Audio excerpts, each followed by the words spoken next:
ठीक है। तो रेगुलेशन ऑफ रेस्पिरेशन में आज हम लोग डिस्कस करेंगे कि कैसे रेस्पिरेटियन रेगुलेट होता है, एंड उसमें सबसे पहले हम लोग डिस्कस करेंगे higher centres of brain. And ये क्या है? They are the deciding bodies, means खबर जो आएगा ये उसको डिसाइड करेंगे। हम लोग का रिसेप्टर्स नहीं हुआ था ना, हम लोग का रिसेप्टर्स होना पड़ेगा ना पहले।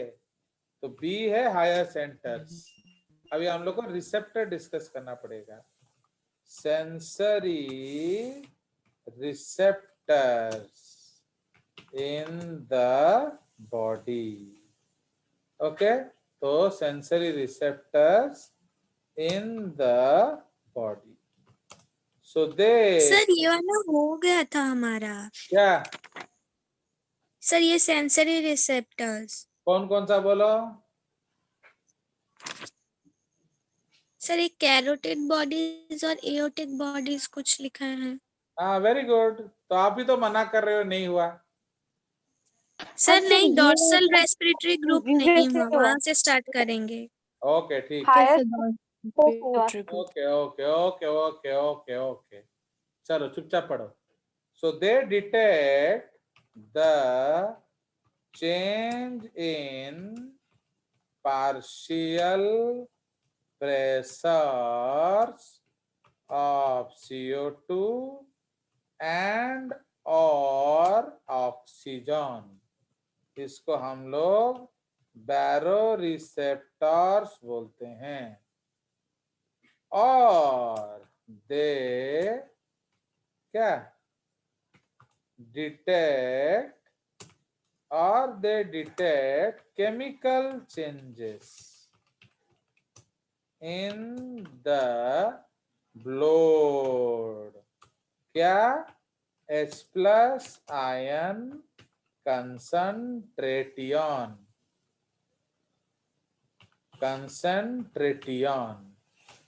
ओके, तो इसको डिटेक्ट करते हैं। सो इसको हम लोग क्या कहते हैं? So they are known as chemoreceptors. Receptors. ठीक है, तो आपका जो सेंसरी रिसेप्टर से ये दो तरह के होते हैं, बैरो एंड कीमो। चलिए, तो अब हम लोग higher centres in brain discuss करेंगे। ये तो वो गुस्सा हो जाती है साइना।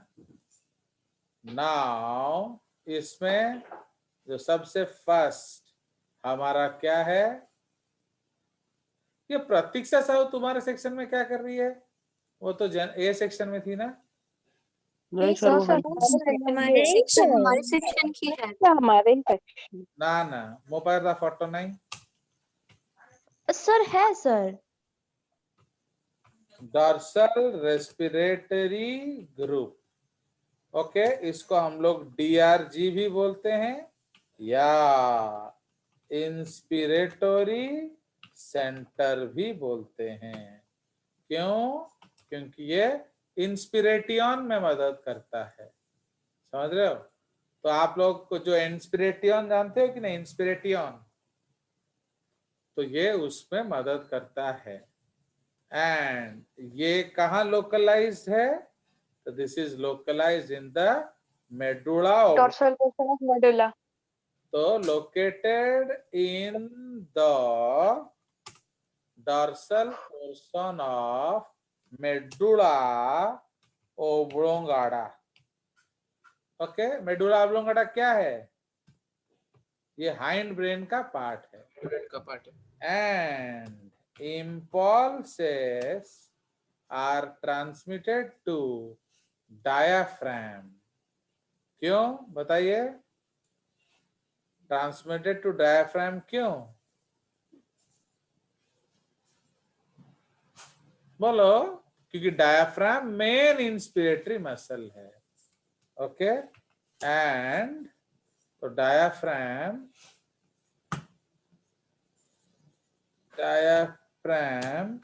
इन ऑर्डर क्या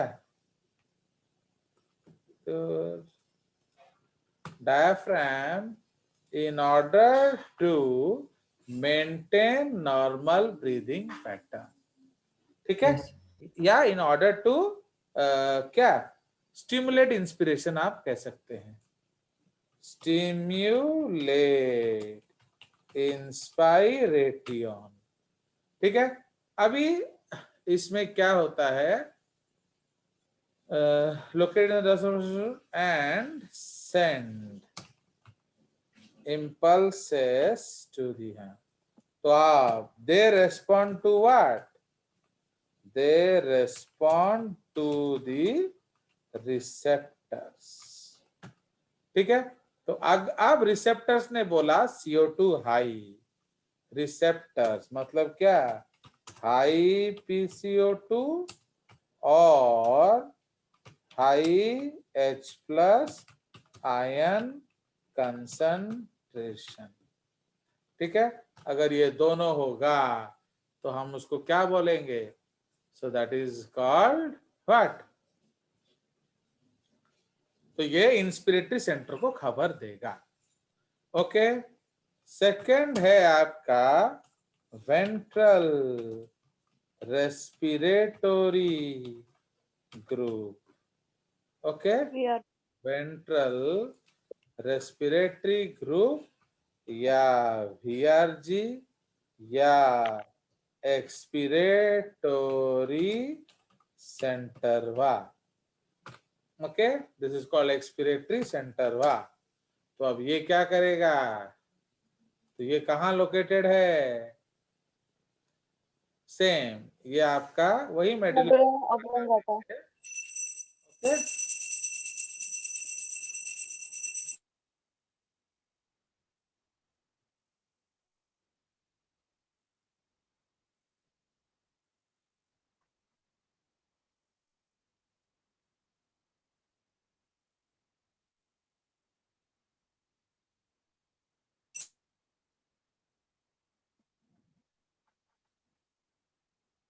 नाउ इसका जो मेन काम है, ये आपका inspiration as well as expiration को कंट्रोल करता है.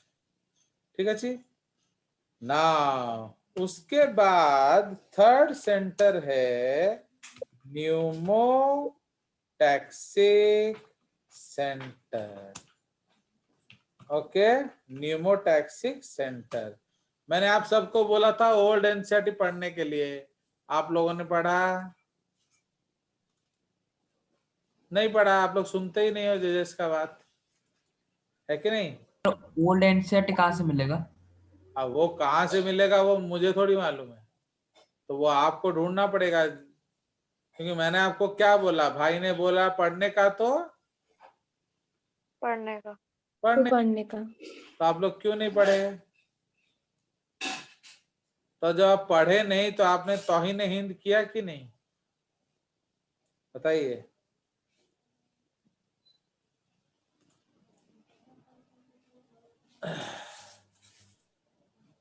प्लस मैंने आपको ऑलरेडी जो नोट्स भी भेज दिया है जेसीईआरटी वाला, तो बट आप लोग फिर भी नहीं पढ़ रहे हो, तो क्या किया जाए बताओ?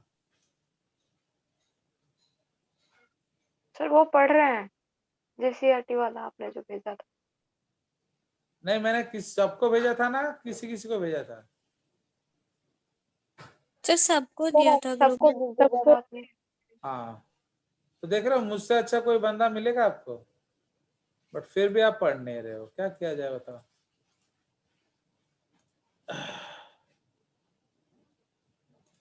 चलिए, इस दुख से हम लोग आज क्लास बंद कर देते हैं. तो अब देखिए. No sir. ये नो सर. ये क्या है बताओ? चुपचाप रहो. ये ओल्ड एनसीईआरटी. देखिए, रेस्पिरेशन इन एनिमल्स देख रहे हो? ये आपका अदर एनिमल्स का दिया है. फिर ये respiratory tract, लैरिंग्स, bronchial tree, inspiration expiration, ये आपका जो respiratory membrane, oxygen haemoglobin curve, gas transport, regulation. देखो ये सेंटर का फोटो भी दिया हुआ है. ओके. Respiratory disorders. देख रहे हो कितना बढ़िया है। Yes sir. तो अब तुम लोग कब पढ़ोगे ये? एंड ये जो है सर ये आप भेज दीजिए। ये आपका जेसीईआरटी का नोट है शायद। देखिए ये रेस्पिरेशन, ये जेसीईआरटी है। सर आप ये वाला भेजिए हमें। देख रहे हो, ये देखो, ये तो फोटो मैंने आपको दिखाया था कि नहीं? हाँ यस सर। ताहले ये यस ये जेसीईआरटी बुक में है न्यूमोटैक्सी और आपका केसीईआरटी में कैसे नहीं है, समझ रहे हो? चलो, इसे तुम लोग क्या करोगे मैं समझ नहीं पा रहा हूँ।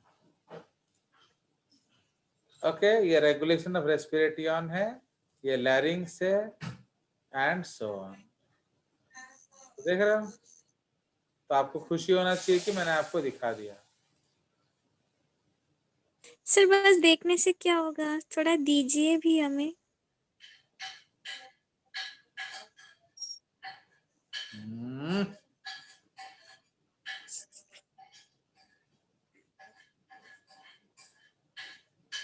आप जब मांगते हो उससे कैसे मुझे कैसा लगता है बताइए? जैसे आपका मेरा क्या मांग रहे हो?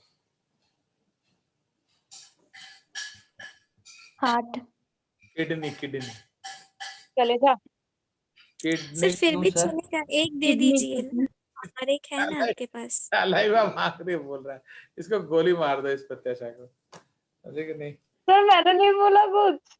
तो किसने बोला? सर भाग्यश्री बोल रही है, भाग्यश्री। किस बदतमीज सर गुस्ताख भाग्यश्री किया है? मैंने तो कलेजा बोला, लिवर। चलो अब इधर आ जाइए। कड़के कालजा ले गई, ऐसे गाना गा रहे हो? अब देखिए, तो इसमें मैं एक पॉइंट ऐड कर रहा हूं बिकॉज आप तो जानते हो कि भूमि को I like. So during normal, ये मैंने ओल्ड एनसीईआरटी से लिया है, देखिए during normal respiration this remains inactive and even does not play any role in the basic rhythm, but under enhanced efforts ये क्या करता है? To fulfill the demand by regulating both inspiration and expiration. Few of the neurons of this group control inspiration while few others control expiration, thus regulating both. देख रहे हो?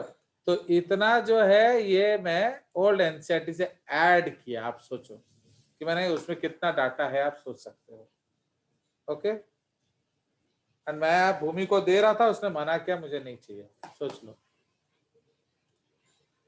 Now pneumotaxic centre को हम क्या कहते हैं?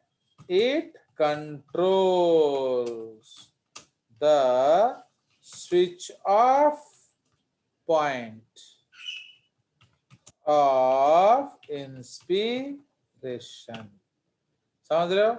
आज प्रतीक्षा गुस्सा हो गई और बोलती है आज मैं बिना सांस लिए मर जाऊंगी, या फिर एक्सेस सांस लिए मर जाऊंगी। तो ये दोनों सर ऐसा कभी हुआ नहीं। हाँ बोलो बोलो। ऐसा होगा नहीं। क्यों ऐसा नहीं होगा बोलो? क्योंकि न्यूमोटैक्सिक सेंटर आपका गड़बड़ कर देगा, तो you cannot do it. So the pneumotaxic centre is located dorsally. ये भी आपका ओल्ड एनसीईआरटी का है। ओके, कौन आए हैं महानुभाव? चलो, so the pneumothoracic center is located dorsally in the upper pons varoli. Okay, उसको pons varoli बोलते हैं।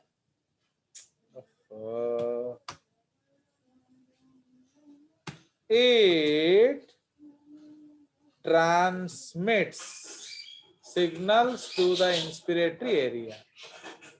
Primarily, it controls the switch off point of inspiration. When this signal is strong, the inspiration lasts only for 0.5 seconds and lungs are partially filled. During the weak pneumotaxic signals, inspiration lasts for 5 seconds or more, resulting into complete filling of lungs. The strong signal causes increased rate of breathing because inspiration as well as expiration is shortened. समझ रहे हो? तो आया समझ इसमें? Yes तो इसका मतलब क्या है? ये आपको ज्यादा सांस लेने से रोकता है। क्यों रोकता है? वरना आप अपना लंग्स को फोड़ दोगे। आया समझ? Yes sir. यस तो सर ये है आपका DRG VRG एंड ये है आपका न्यूमोटैक्सिक सेंटर। बोला? यस सर चलिए अब एक और सेंटर है हमारा जो आजकल बुक्स में नहीं दिया होता है, that is called apneustic centre.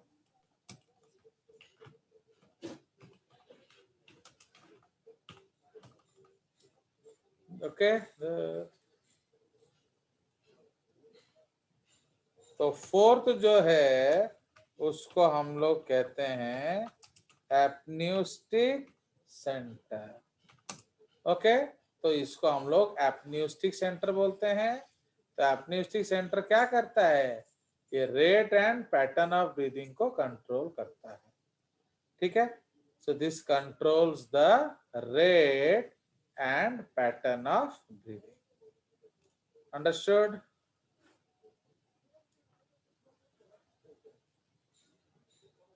कहाँ गया तुम्हारा? So it is also located in the pons varoli.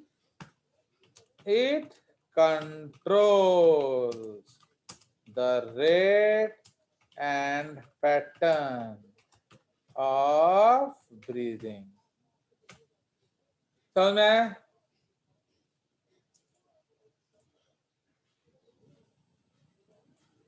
Now rate and pattern of breathing का मतलब क्या है कि सपोज हम लोग फास्ट एंड शैलो करेंगे।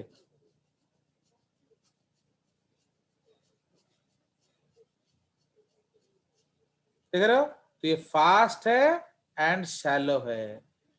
फास्ट एंड डीप,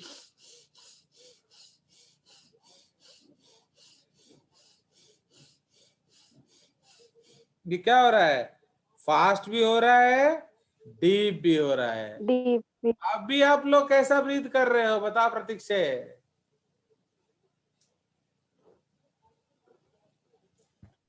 बताओ। सर अभी डीप नॉर्मल शैलो से अभी नॉर्मल कर रहे हैं शैलो सर। एंड स्लो, पता भी नहीं चल रहा। Slow sir. Shallow and slow. But अगर आप डीप चिंता में हो,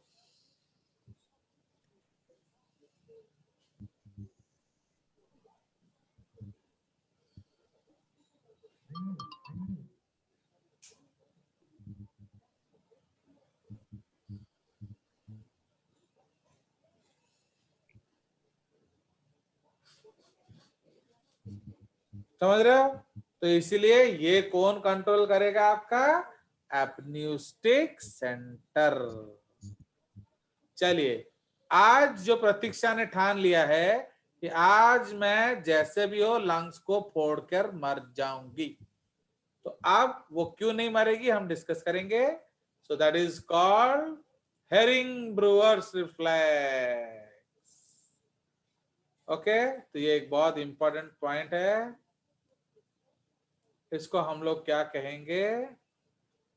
नोट, हेरिंग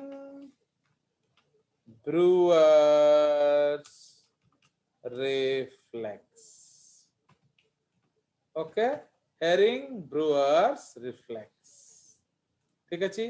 तो अब वो क्या कह रहा है? तो आपके जो लंग्स में स्ट्रेच रिसेप्टर्स होता है। Okay, so in the walls of the bronchi and bronchioles, stretch receptors are located and are stimulated by overstretching of lungs. ये सोई पड़ने की बेबी पड़े lungs, nerve impulses are sent, okay, along the vagus nerve. vagus nerve किसको कहते हैं? 10th cranial nerve. क्या आप लोग नहीं पढ़ोगे यहाँ, क्योंकि आपके सिलेबस में नहीं है, ये जेसीईआरटी सिलेबस में. To inhibit the inspiratory area. Okay, so the result is that expiration begins. Therefore, it is mainly protective mechanism for preventing excessive inflation of lungs, which may result in the bursting of lungs. Okay, in the bursting of lungs. समझ में आया? So, and stimulated by overstretching of the lungs, nerves are to inhibit the inspiratory area. ये कहाँ से जाता है? From the कौन सा सेंटर? Pneumotaxic center. Understood? तो न्यूमोटैक्सिक सेंटर क्या करता है? ये आपका उसको रोकने के लिए इंस्ट्रक्शन भेज देता है. कोई शक? तो इसको हम लोग कहते हैं हेरिंग ब्रूअर्स रिफ्लेक्स. ओके, तो for example when you are breathing more, तो आपका लंग्स ज्यादा स्ट्रेच करेगा, तो इमीडिएटली खबर चला जाएगा न्यूमोटैक्सिक सेंटर को. न्यूमोटैक्सिक सेंटर फिर खबर किसको देगा? इंस्पिरेटरी सेंटर को कि बंद हो जाओ. ओके, अब इंस्पिरेटरी सेंटर हो गया बंद एंड आपका लंग्स फटने से बच गया. सो आज प्रतीक्षा का सपना पूरा नहीं हो सकता. नहीं हुआ. आया समझ? तो this is a defensive process. वरना इंसान इतना अभद्र है कि अपना लंग्स को ही फाड़ देता है कि नहीं. मदद अगर कोई कर दे, सपोज मैं क्या करूं, वो जो प्रेशर पंप नहीं होता जैसे कार में हवा देते हैं, उसको प्रतीक्षा के मुंह के अंदर ठूस दूं एंड उसका मुंह बंद कर दूं, तब फट जाएगा लंग्स. क्योंकि लंग्स किसको बंद होने बोलेगा? प्रतीक्षा के ब्रेन को, मेरे ब्रेन को थोड़ी बोलेगा. तो समझ में आया? इसलिए आप नहीं मर सकते, कोई मारेगा तो मर सकते. कोई शक? No sir. चलिए, तो ये हमारा हो गया रेगुलेशन. उसके बाद कुछ प्यारे प्यारे डिजीजेस हैं इसमें, 200-250 डिजीजेस हैं. उसमें मैं आपको एज यूजुअल बहुत ज्यादा करा देता हूं, तो मैं आपको 2 ठो कर दूंगा, 2 या 3 करा दूंगा. बाकी जो बच गए वो आप कर सकते हो ना. क्या बोल रहे हो? Diseases of the respiratory system. And as usual हम लोग डिजीजेस किस कलर में लिखते हैं? Green colour. Red. Shut up. तो ग्रीन कलर, तो green is fixed for diseases in JJ's classes. कोई शक? No sir. चलिए, तो ये हमारा डिजीजेस हो गया. उसमें जो सबसे पहला डिजीज है वो हम लोग डिस्कस करेंगे. पहला category COPD. This is called chronic obstructive pulmonary disorder.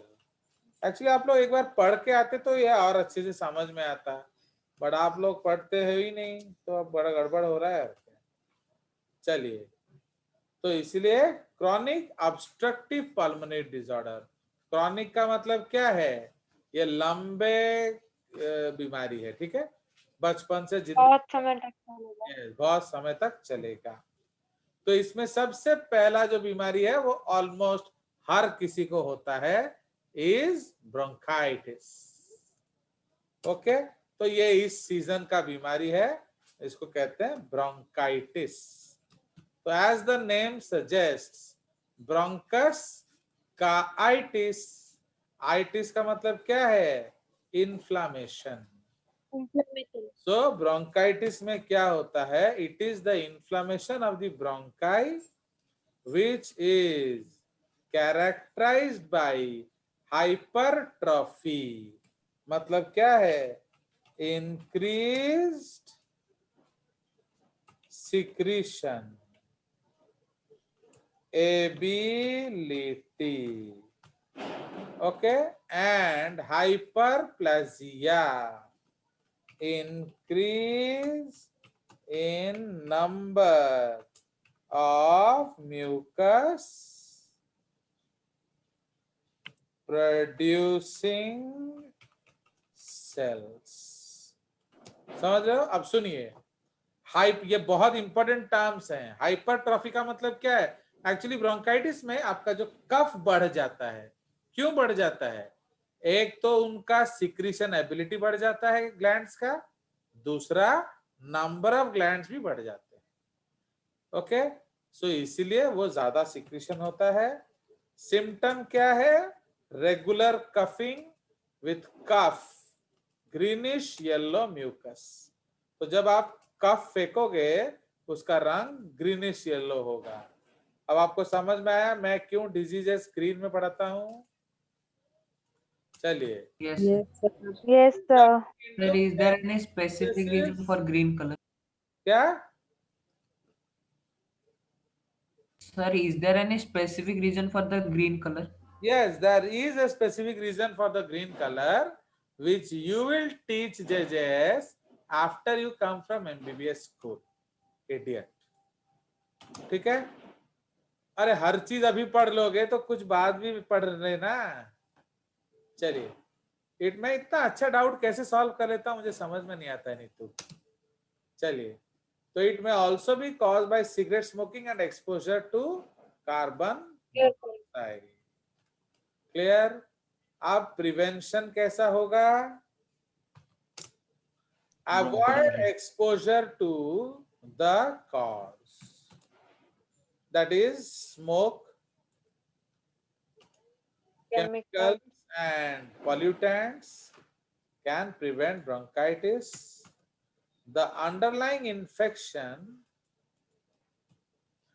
okay, of the disease is treated with suitable antibiotics. Bronchodilator drugs, okay, are used to increase the diameter of bronchus, जिससे आपको symptomatic relief मिलता है। Okay, तो ये आपका जो simple खांसी है ना, जो खांसते रहते हैं हम लोग, तो उसको ब्रोंकाइटिस कहा जाता है। क्यों आपको खांसी हो रहा है मालूम है?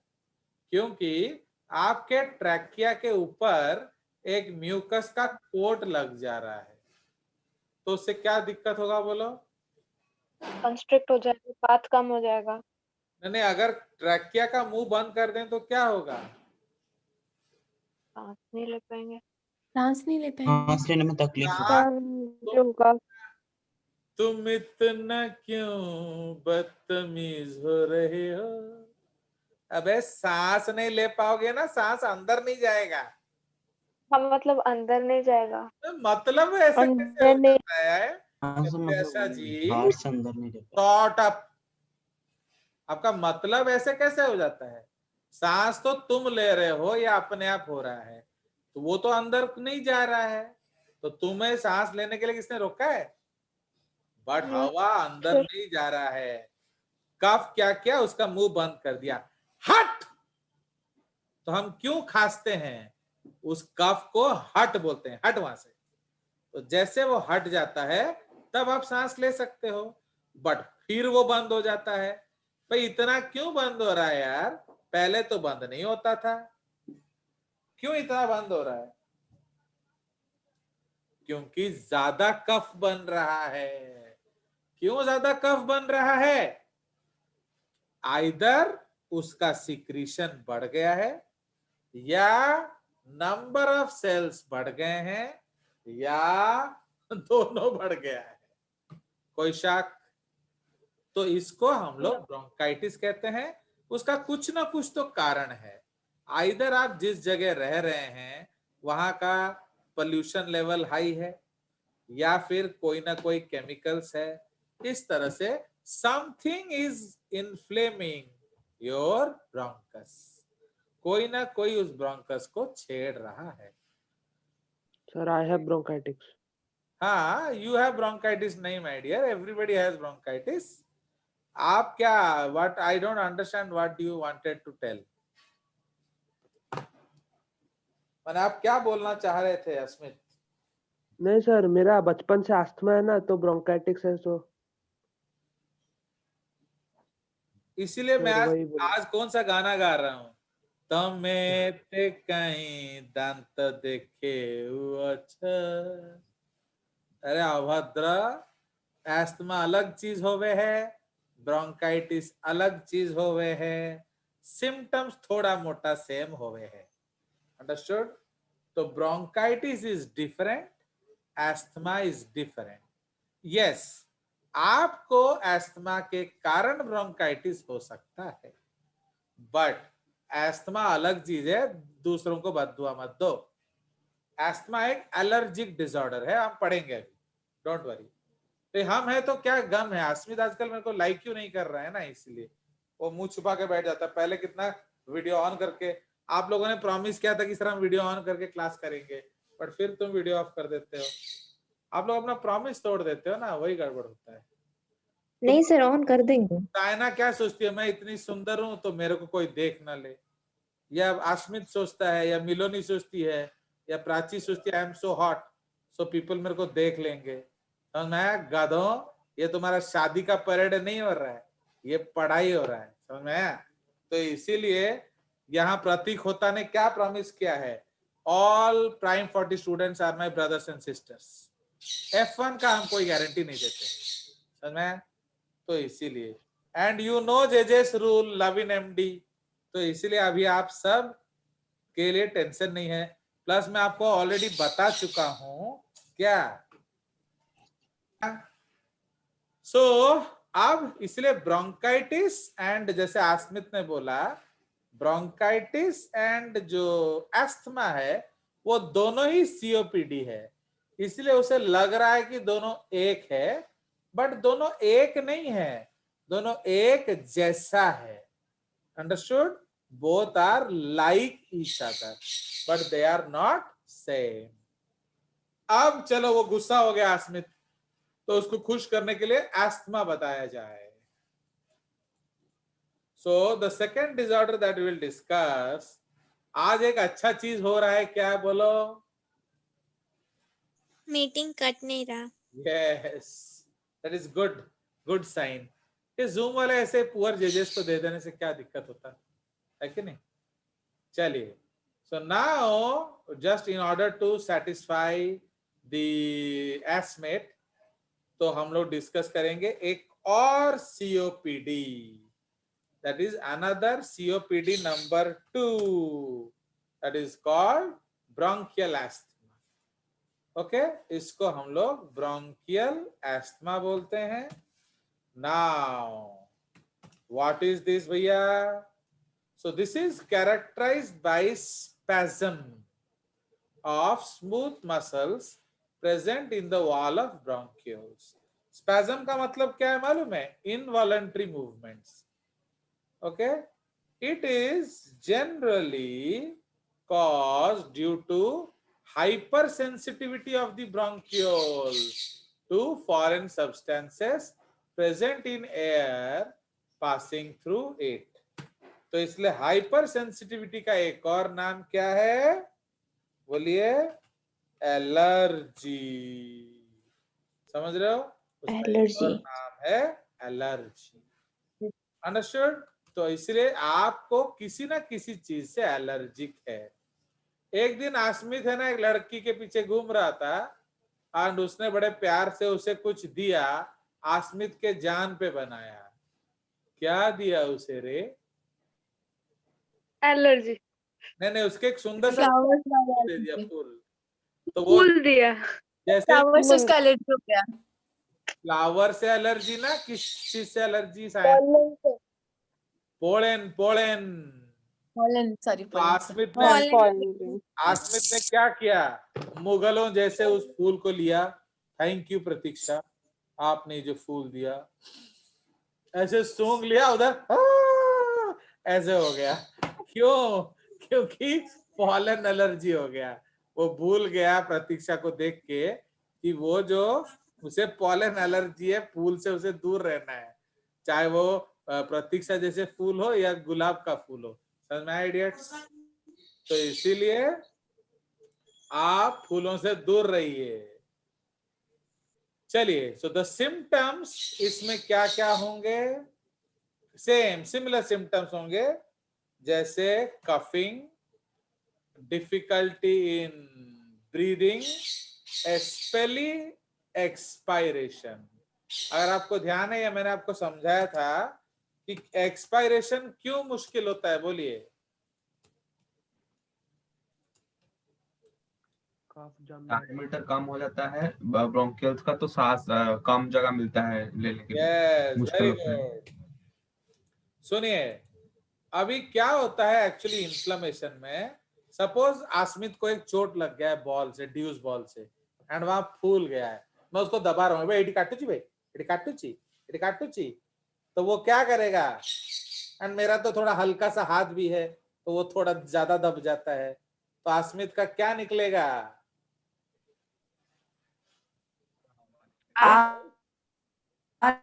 चीख चीख। क्यों?